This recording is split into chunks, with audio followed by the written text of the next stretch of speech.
আমরা সেই প্রত্যাশায় রাখতেছি যে ইনশাল্লাহ মহামান্য আপিল বিভাগ এই বিষয়গুলি বিবেচনায় নিয়ে ন্যায় বিচার প্রতিষ্ঠা করবেন। মহামান্য আপিল বিভাগে রায় না করা আপিল না করা পর্যন্ত কোনো কিছু ওই রায় বিষয়ে বলা যাবে না। তবে আসামি দুইজনের পক্ষে রায়ে এটুকু বলতে পারি যে আজকে প্রদত্ত রায়ে আমি আইনজীবী হিসাবে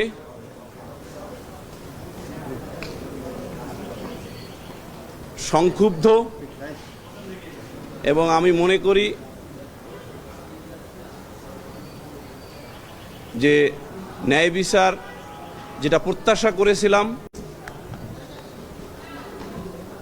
সেই প্রত্যাশা অনুযায়ী ন্যায় বিচার আমরা পাইনি। এবং একটি জিনিস পুরো রায় অপারেটিং পার্ট হলো সংশ্লিষ্ট ট্রাইব্যুনালের যে রায় দেয়া হয়েছিল এই রায়টি অ্যাজ ইট ইজ বহাল রাখা হয়েছে। অর্থাৎ সংশ্লিষ্ট ট্রাইব্যুনাল যাদের ফাঁসি দিয়েছিলেন এবং যাদের যাবজ্জীবন দিয়েছিলেন তাদের অ্যাজ ইট ইজ বহাল রাখা হয়েছে। আসামি পক্ষের আবেদন তার মানে খারিজ করছে, আপিল খারিজ। আসামি পক্ষের আপিল কি খারিজ করবে? আপিলগুলো খারিজ না, নট অ্যালাউড। আপনি কেন সংক্ষুব্ধ? আপনার পয়েন্ট অফ ভিউটা কি? কেন মনে হচ্ছে ন্যায় বিচার থেকে বঞ্চিত হচ্ছে?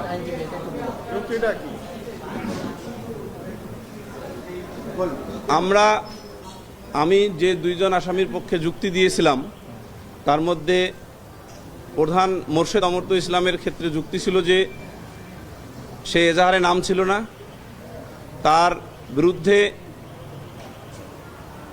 যে চারজন সাক্ষ্যের ভিত্তিতে সাজা দেয়া হয়েছিল ট্রাইব্যুনালে সেই চারজন সাক্ষীর সাক্ষ্য অর্থাৎ তাদের জবানবন্দিতে সেই বক্তব্যগুলো নেই। ট্রাইব্যুনাল অস্তিত্বহীন ডিপোজিশন ইনসার্ট করে রায় দিয়েছিলেন। এই জন্য আমরা এবং 342-এ তার বিরুদ্ধে একটিও ইনক্রিমিনেটিং এভিডেন্স নাই। এই কারণে আমি মনে করছি যে ন্যায় বিচার বঞ্চিত হয়েছি।